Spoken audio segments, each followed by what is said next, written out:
Assalamualaikum warahmatullahi wabarakatuh. Bertemu lagi dengan kakak Pangki Restu di kelas ilmu pengetahuan sosial.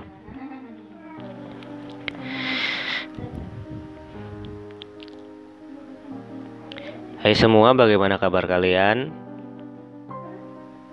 Ya, semoga kalian sehat ya dan siap mengikuti pembelajaran ini.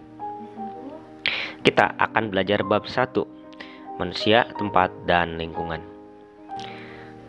Tujuan pembelajaran setelah sobat mengikuti video pembelajaran ini mampu menjelaskan pengertian konsep ruang, pengertian interaksi antar ruang, menyebutkan contoh interaksi keruangan antar wilayah di Indonesia, dapat menjelaskan kondisi saling bergantung yang diperlukan untuk terjadinya interaksi antar ruang.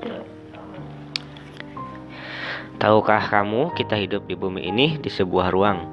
Tanpa adanya ruang, kita tidak mampu untuk hidup.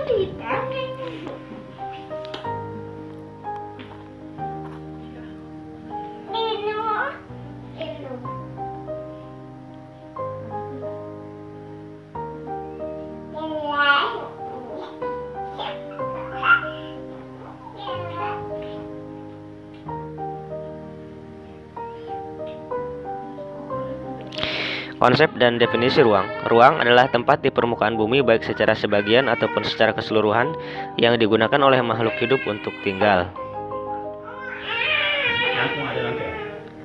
Di setiap ruang di muka bumi ini memiliki karakteristik yang berbeda. Perbedaan karakteristik ruang ini menyebabkan interaksi keruangan antar daerah satu dengan daerah yang lainnya. Interaksi ruang dapat berupa pergerakan orang, barang, informasi dari daerah asal menuju daerah tujuan. Sebagai contoh, daerah pantai dan pegunungan melakukan interaksi antar ruang dengan cara saling menukar komoditas hasil bumi melalui perdagangan.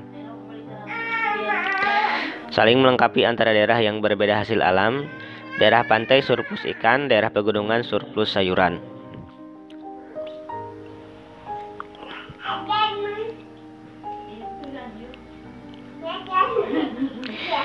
Kondisi saling ketergantungan yang menyebabkan interaksi antar ruang dibagi tiga, yaitu saling melengkapi, kesempatan antara, kemudahan transfer.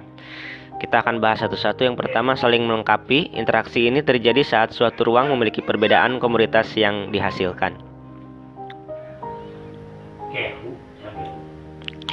Contoh, daerah pantai surplus ikan, daerah pegunungan surplus sayuran. Maka terjadi interaksi antar ruang karena berbeda komoditas. Kemudian yang kedua, kesempatan antara. Suatu lokasi yang menawarkan sesuatu yang lebih baik sebagai tempat tujuan atau tempat asal. Jadi jika kita ingin membeli produk, maka kita akan melihat faktor biaya dan jarak untuk memperoleh barang tersebut.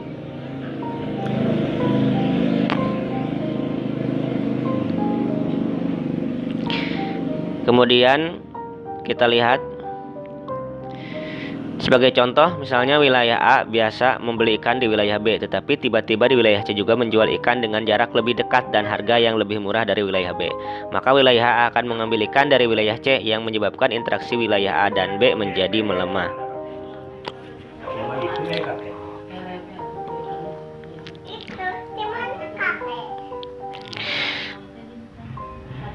Kita contoh, kita lihat wilayah A surplus sayuran minus ikan bisa membeli ke wilayah B surplus ikan minus sayuran. Karena ada wilayah C, maaf ini ya wilayah C harusnya ada surplus ikan, jaraknya lebih dekat minus sayuran, maka wilayah A ya interaksi dengan wilayah C-nya semakin kuat, sedangkan dengan wilayah B interaksinya lemah karena ada beberapa faktor.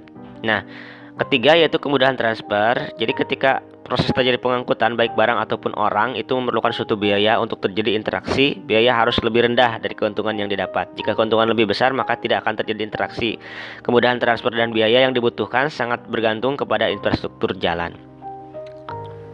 Nah, terima kasih ya sudah menonton video pembelajar ini. Jangan lupa like, comment, share, and subscribe. Di video selanjutnya kita akan bahas memahami lokasi melalui peta. Oke, terima kasih. Billahi taufiq wal hidayah. Assalamualaikum warahmatullahi wabarakatuh.